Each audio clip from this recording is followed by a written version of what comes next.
जय माता दी प्रिय भक्तों।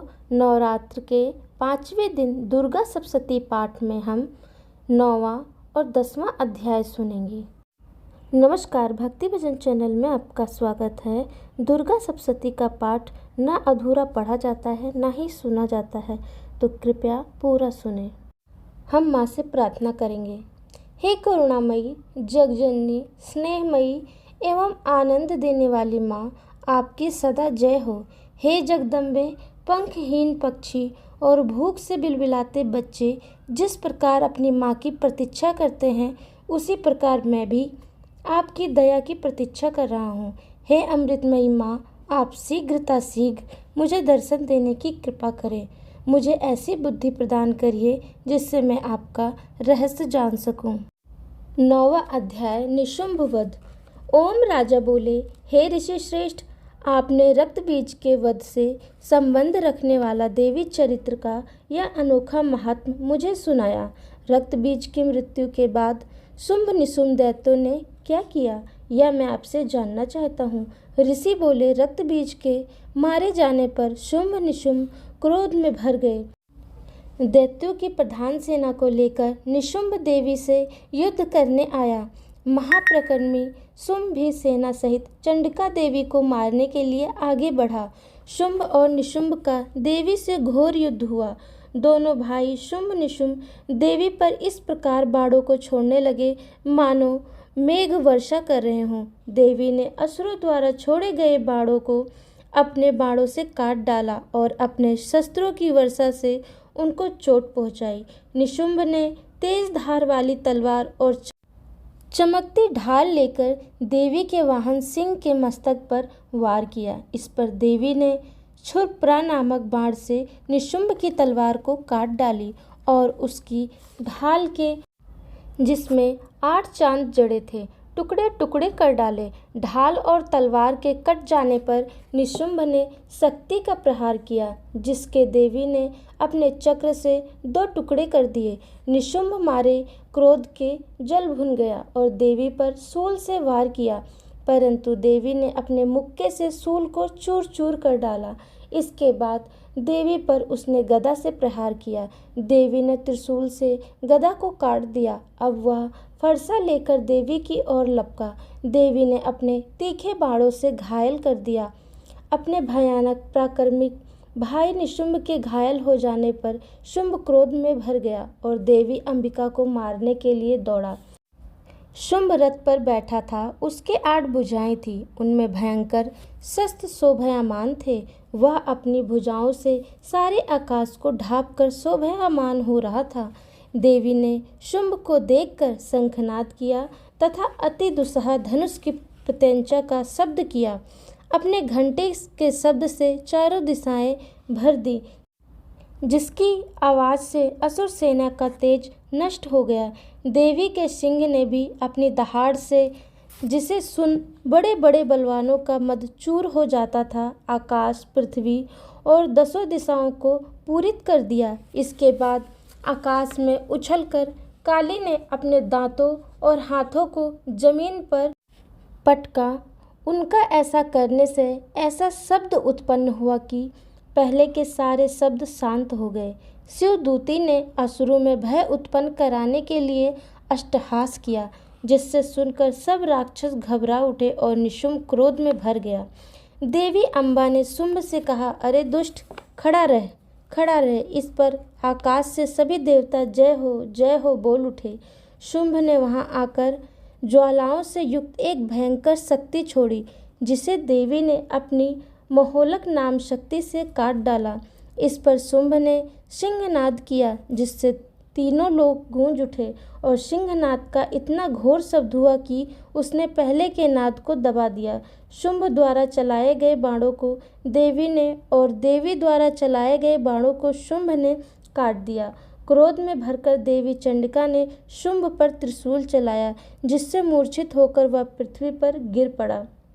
जब उसकी मूर्छा दूर हुई तो वह हाथ में धनुष लेकर देवी अम्बा, देवी काली तथा सिंह को घायल करने लगा। इसके बाद शुंभ ने 10,000 भुजाएं धारण कर चक्र आदि आयुधों से देवी को आच्छादित कर दिया। दुर्गम विपत्तियों का विनाश करने वाली दुर्गा ने क्रोध में भरकर उस सब चक्रों तथा बाणों को अपने चक्र तथा बाणों से काट डाला।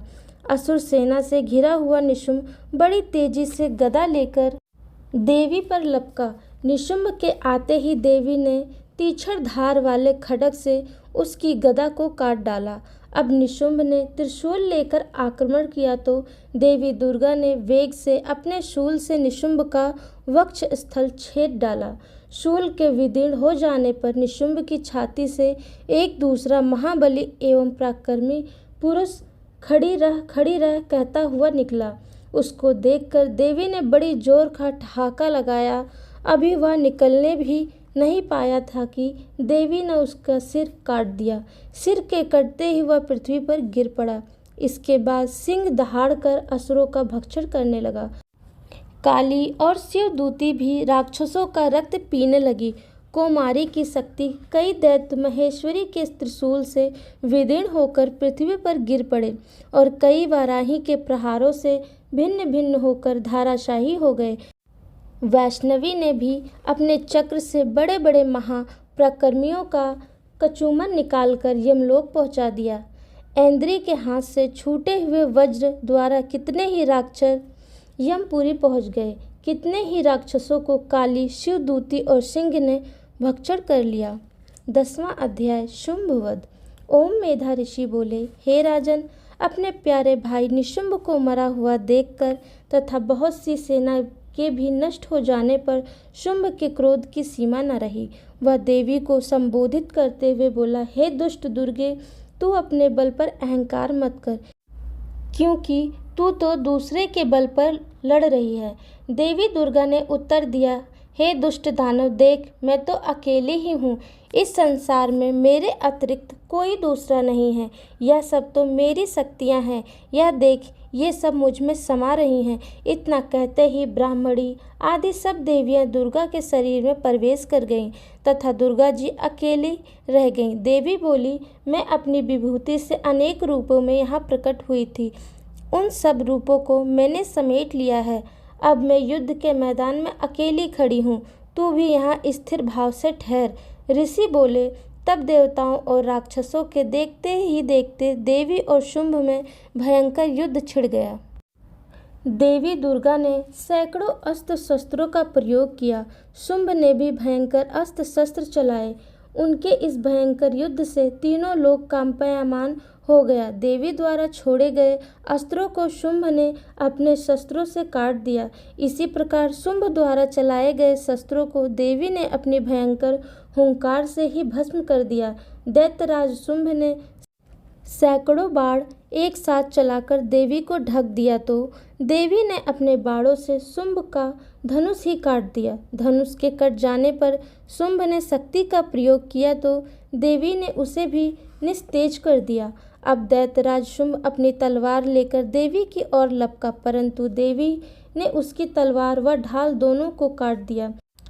दैत्यराज का युद्ध घोड़े में मारा गया, रथ टूट गया और सारथी भी मारा गया। अब निशुंभ भयंकर मुद्गर लेकर देवी की ओर लपका तो देवी जगदम्बा ने अपने पैने बाणों से उसके मुद्गर को भी काट दिया।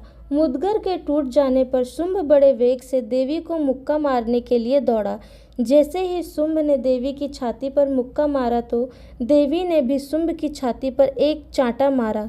देवी का चांटा पड़ते ही दैत्यराज शुंभ पृथ्वी पर गिर पड़ा, परंतु पुनः वह उठकर खड़ा हो गया। अब दैत्यराज शुंभ अचानक उछला और देवी को लेकर ऊपर आकाश में उड़ गया। अब देवी आकाश में ही शुंभ के साथ युद्ध करने लगी।